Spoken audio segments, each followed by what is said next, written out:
वाटतं? नाही, मला असं वाटतं की असं काही राजकीय बदल केला पाहिजे की अण्णांसारख्यांच्या भूमिकेने असं केलं पाहिजे असं मला अजिबात वाटत नाही.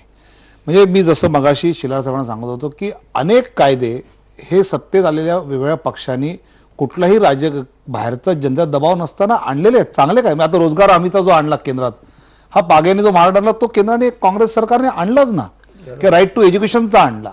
असे अनेक कायदे आपण आणले, पण तरीही सत्तेत असणारा पक्ष असेल किंवा राजकीय व्यवस्थेत असणाऱ्या पक्षांवर त्याच्या बाहेर सुद्धा अंकुश ठेवणारी एक शक्ती आवश्यक आहे. ही शक्ती असल्यामुळे ही राजकीय व्यवस्था चांगली चालायला मदत होईल. ज्याला आम्ही विद्यार्थी चळवळीत असताना विद्यार्थी राष्ट्रीय राजकारण म्हणत होतो, हे राष्ट्रीय राजकारण अण्णांच्या रूपाने जे उभं राहिलेलं आहे, हे असंच ताकदीने जर पुढे चालत राहिलं तर आपल्या देशाच्या हिताचं ते राहील.